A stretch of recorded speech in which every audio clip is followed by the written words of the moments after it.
Nataka leo mchana nitangaze kwa Wakenya, hatuwezi angusha nyinyi.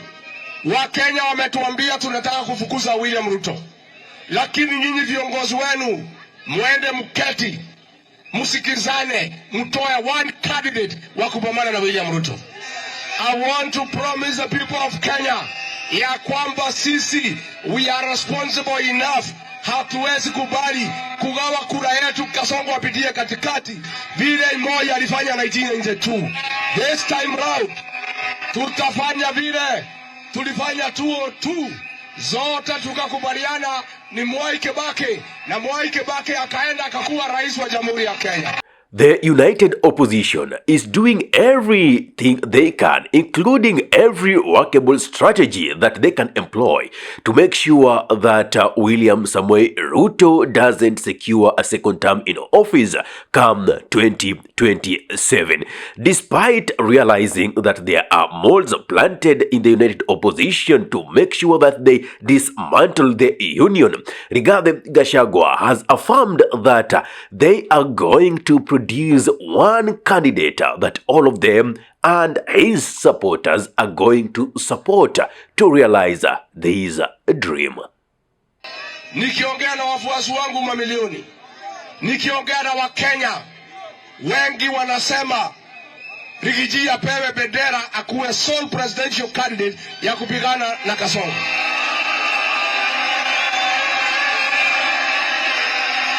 Harambee!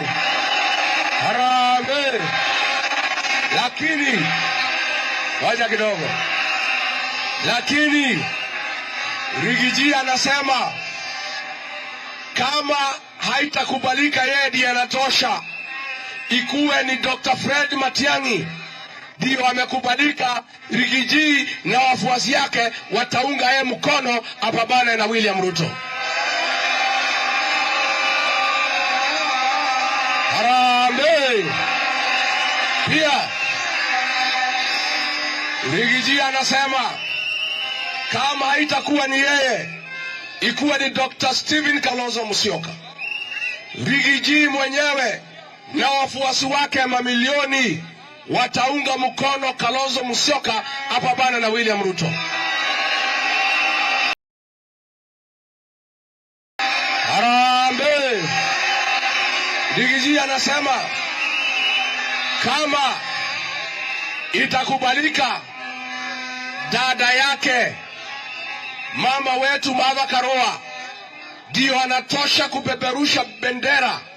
Rigiji mwenyewe na wafuasi wake mamilioni wataunga mkono Martha Karua akuwe rais wa Jamhuri ya Kenya. Kwa hivyo, well, according to Rigathi Gachagua, there is a mole sent by the National Intelligence Service within the opposition.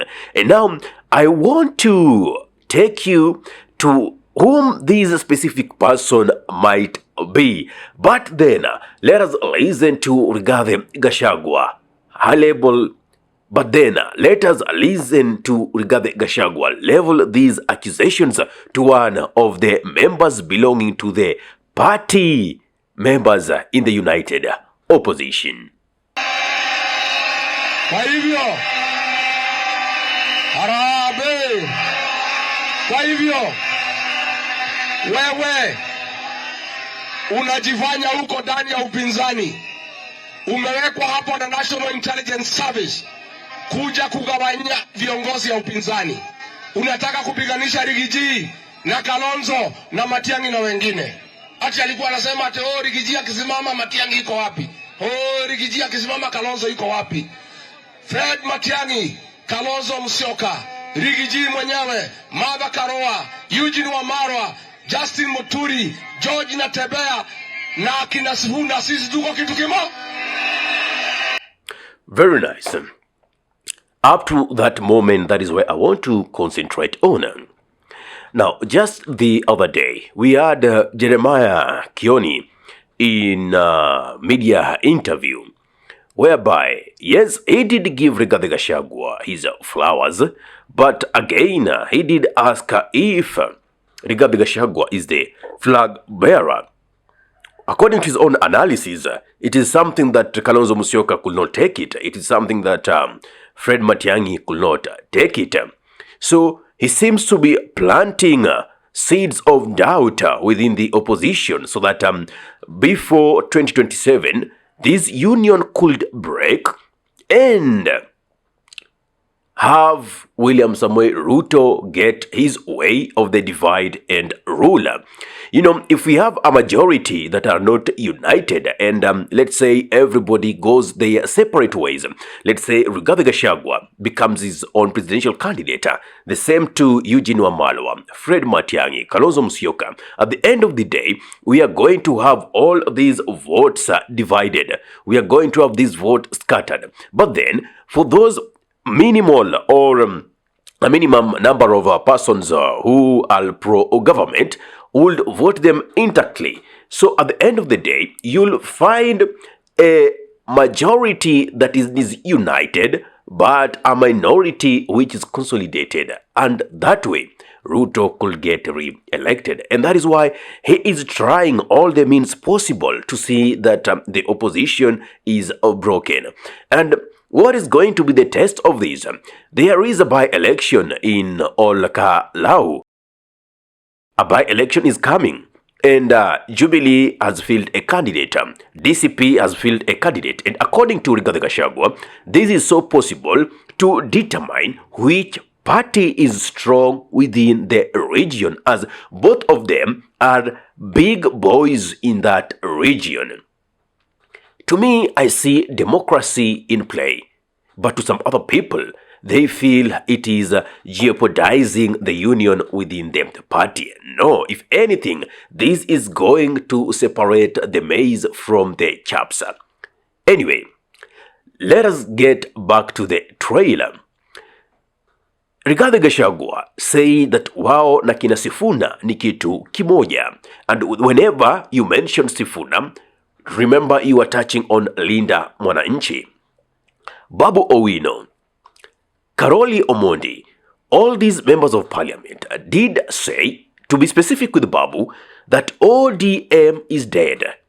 ODM is no longer the Orange Democratic Movement. In fact, the orange has turned into a lemon. When we get to Karoli Omondi, he says that he's told his allies in the United, in the Linda Mwananchi, that they should stop the attachment they have in ODM. They should detach themselves, like him and Raila Amolo Odinga did back then in Ford Kenya, a party belonging to Jaramogi Oginga Odinga. They saw they were not going to get justice and whatever they wanted within that party. They had to leave and join other causes. So he says, so long as they have the vision, mission, and the objectives that Raila Amolo Odinga had, it is time to leave ODM and form another vehicle. What is this telling you about Linda Mwananchi? And Babu Owino confirmed by saying they are working on something. And Sifuna did say they are not going to let down Kenyans. The same thing Rigathi Gachagua is promising the public. We are not going to let you down. So even if it means working with Linda Mwananchi, and according to Linda Mwananchi also, even if it means working with Rigathi Gachagua and the team, then so be it. Therefore, this is an affirmation of a movement and a union that is going to come up together, just like 2002, when Emilio Stanley Mwai Kibaki was voted overwhelmingly against his opponent, the then President Moi Toroitich. Well, are they going to stand to the words, or is Ruto going to be able to divide and rule them?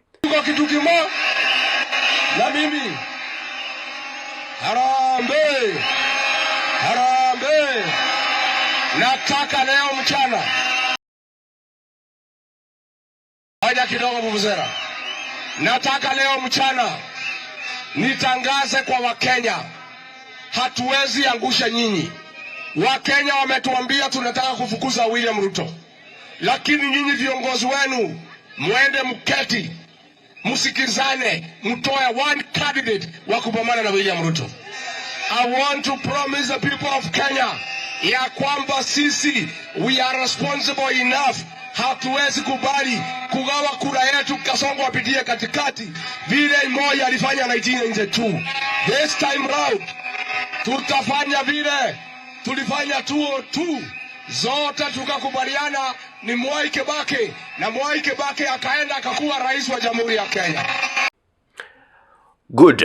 If you are a friend of history, remember in 2002, Kenyans voted overwhelmingly in support of Emilio Stanley Mwai Kibaki against the incumbent then, Daniel Toroitich Arap Moi.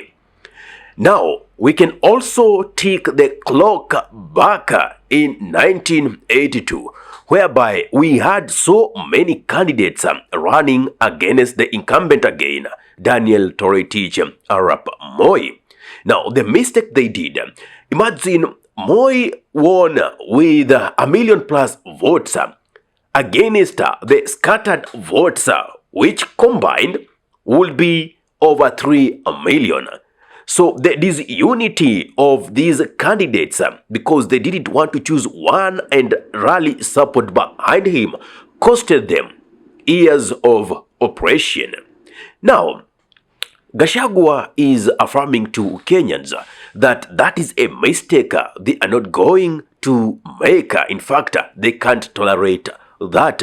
They will do whatever it takes to make sure they remain united to the ballot. And if you ask me for sure, if they maintain that, then William Samoei Ruto has no chance. What is your take?